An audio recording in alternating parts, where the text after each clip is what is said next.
सतगुरु की साजी निवाजी प्यारी सात संगत जी, प्यार और सत्कार से कहना धान निरंकार जी।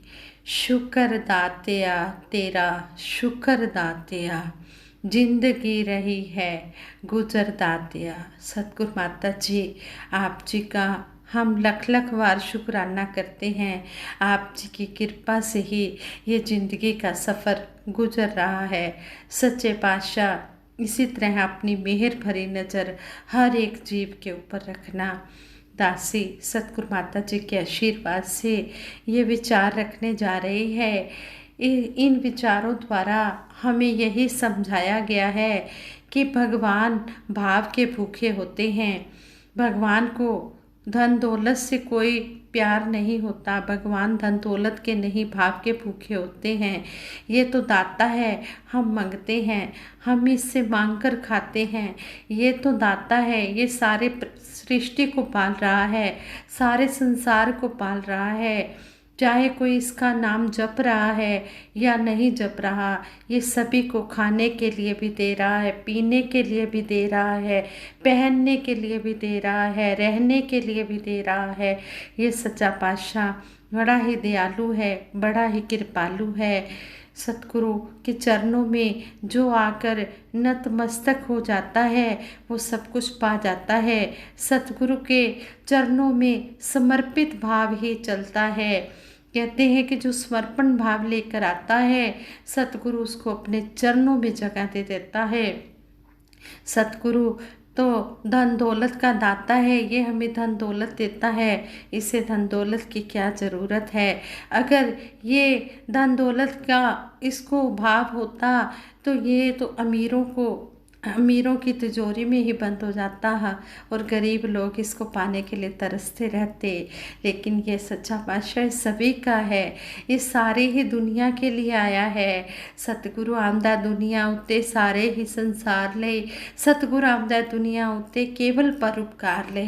ये दूसरों का उपकार करने के लिए आया है, सारे संसार के लिए आया है।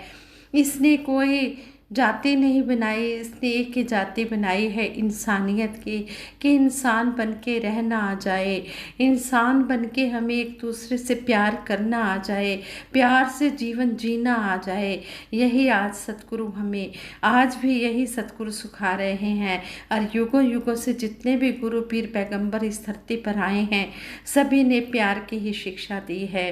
सभी ने यही सिखाया है कि प्यार से जाता है गुलशन को नफ़रत वीरान करे। प्यार से ये जो जहाँ है एक गुलदस्ते का रूप बन जाता है, एक बगीचा बन जाता है। लेकिन जो नफ़रत होती है वो इंसान को अकेला कर देती है।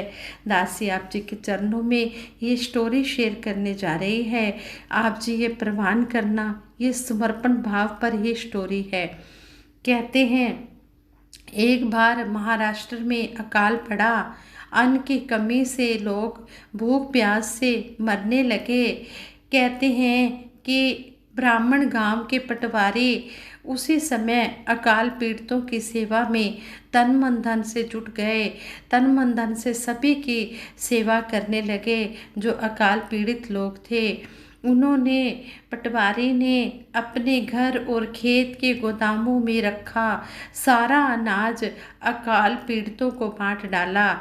लोग अभी भी भूख से मर रहे थे।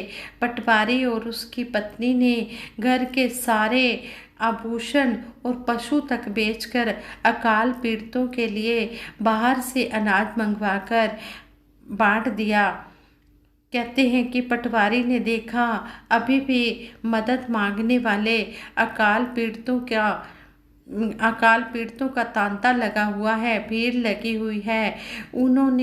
पटवारी ने कुल्हाड़ी उठाई और जंगल में पहुंच गए, लकड़ियां काटी और उन्हें बेचकर मिले 3 पैसों में से 1 पैसा भगवान को अर्पित किया और 2 पैसे का आटा मंगाकर अकाल पीड़ितों और भूखों के इंतजार करने लगे।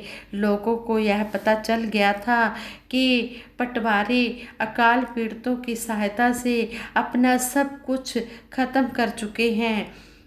तो यह सोचकर यह सोचकर उनके पास अब मांगने के लिए कोई नहीं आया और वह पटवारी इस बात से निराश होकर शैया पर लेट गए।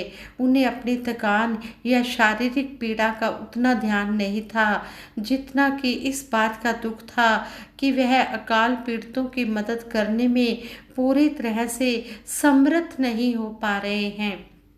तभी भगवान लक्ष्मी नारायण जी ने ब्राह्मण ब्राह्मणी का वेश धारण किया और पटवारी के घर जा पहुँचे। पटवारी ने उनके सामने पोटली खोलकर आटा रख दिया और कहा, महाराज रोटियां बनवा देता हूँ, उन्हें प्रसाद के रूप में आप जी ग्रहण कर लेना। घर ले जाने को देने के लिए अनाज मेरे पास कुछ नहीं बचा है। देखते ही देखते ब्राह्मण ब्राह्मणी के स्थान पर भगवान विष्णु जी, लक्ष्मी जी प्रकट हो गए, जो भूख पीड़ितों के प्रति करुणा की भावना से खुश होकर पटवारी को आशीर्वाद दे रहे थे। उनकी कृपा से अनाज की कमी भी दूर हो गई। साथ संगत जी, कहने का भाव यही है कि सतगुरु हमेशा भाव देखता है। सतगुरु निरंकार के चरणों में जो भाव से समर्पित हो जाता है वो सब कुछ पा जाता है, उस पर भगवान खुश हो जाते हैं। संत कबीर दास जी ने भी हमें कहा है, साधु भूखा भाव का, धन का भूखा नाई, धन का भूखा जो फिरे सो तो साधु नाई। कबीर साहब जी भी इस दोहे के द्वारा हमें समझा रहे हैं कि संत को, गुरु को अपने शिष्यों का प्रेम चाहिए, धन नहीं। जो धन का भूखा होता है वह गुरु नहीं होता, वह संत नहीं होता। इस तरह हमें इस दोहे द्वारा भी समझाया गया है।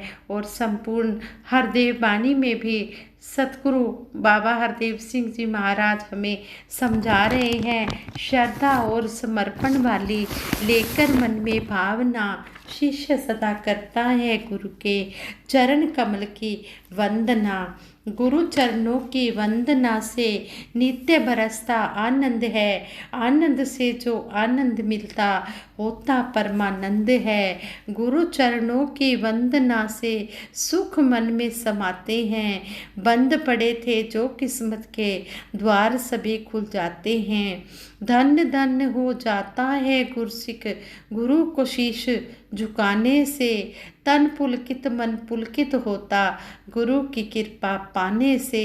गुरसिक है संतान गुरु की, गुरु है पिता गुरु माता है, कहे हरदेव अटूट साये, शिष्य गुरु का नाता है। जब सतगुरु की कृपा हो जाती है तो तन भी पुलकित, तन भी प्रसन्न हो जाता है और मन भी प्रसन्न हो जाता है। गुरु की कृपा जब हो जाती है तो कहते हैं कि जो सुखों के द्वार, जो किस्मत के द्वार बंद पड़े होते हैं वो भी खुल जाते हैं, लेकिन खुलते तभी हैं जब समर्पण भाव से, श्रद्धा भाव से सतगुरु के चरणों में आकर गुरसिक नतमस्तक हो जाता है। जैसे हम महात्मा बुद्ध जी की भी स्टोरी सुनते भी हैं, पढ़ते भी हैं कि एक बार महात्मा बुद्ध जी किसी गांव में आए तो गांव वालों को जब पता लगा तो वह उनके दर्शन करने के लिए दौड़े आए। कहते हैं कि एक बुजुर्ग माता ने पूरा दिन मजदूरी की और घास काटने की मजदूरी की। घास काट कर उसने एक गट्ठर बनाया और उसके मन में यही भाव कि मैं भी भगवान बुद्ध जी के दर्शन करने जाऊंगी और वहाँ पर कुछ न कुछ भेंट चढ़ाऊंगी। तो उस माता ने घास का गट्ठर बनाया, उसे सिर पर उठाया और उसको लेकर वो मार्केट में गई।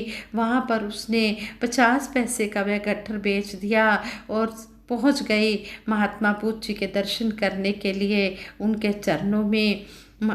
बहुत लंबी लाइन लगी हुई थी। वो माता भी, वो बुजुर्ग माता भी लाइन में लग गई। तो बुजुर्ग माता से कुछ समय पहले ही राजा की टर्न आई, राजा की बारी आई महात्मा बुद्ध जी के दर्शन करने की, नमस्कार करने की। राजा ने सोने चांदी हीरे जवाहरात धन दौलत महात्मा बुद्ध जी के चरणों में रख दी। और कुछ देर के बाद फिर उस बुजुर्ग माता की जब बारी आई, वो भी नमस्कार करने लगी। तो उस बुजुर्ग माता ने जो 50 पैसे सुबह से शाम तक मजदूरी में कमाए थे, वो महात्मा बुद्ध जी के चरणों में नमस्कार कर दी। महात्मा बुद्ध जी ने वो 50 पैसे उठाए और उसको अपने सिर माथे पर लगाया और उसको चूमा। तो वो राजा यह सब देख रहा था।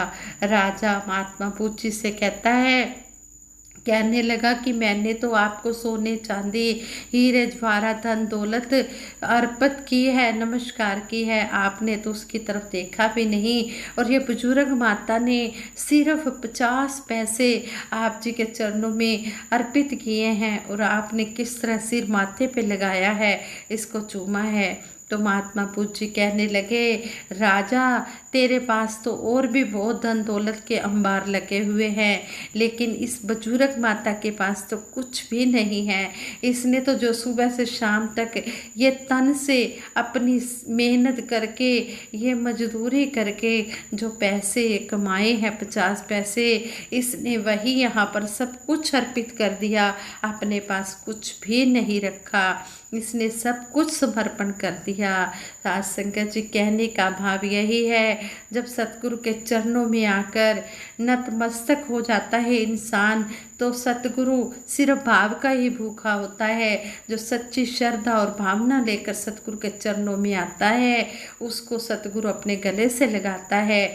सतगुरु बाबा हरदेव सिंह जी महाराज के बारे में भी ऐसी ही सुनने को बात मिली कि इसी तरह एक माता, मेहनत मजदूरी करने वाली बड़े ही गरीब माता, उसे जब पता लगा कि मेरे शहर में सतगुरु आ रहे हैं, वह मेहनत मजदूरी का काम भी नहीं छोड़ सकती थी। उसने मेहनत मजदूरी अपनी पूरी की और सतगुरु के दर्शन करने के लिए दौड़ी चली गई।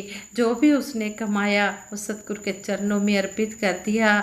सतगुरु बाबा हरदेव सिंह जी महाराज ने भी उस माता के जो मेहनत की वो कमाई थी, उसको किस तरह सिर माथे पे लगाया, उसको चूमा और सारे देखकर हैरान रह गए। तब भी बाबा जी ने भी यही कहा कि इस माता ने तो अपना सब कुछ समर्पित कर दिया है। सारी बात तो समर्पण भाव की होती है। जो व्यक्ति अपने गुरु में भक्ति भाव रखता है और उनकी सेवा करता है, वह व्यक्ति पूरे समाज में पूजा जाता है, पूरे संसार में पूजा जाता है। इतनी बड़ी महिमा बताई गई है समर्पण भाव की। जिसमें भाव होता है, समर्पण भाव होता है, वही इंसान पूजने योग्य सतगुरु ने बना दिया है।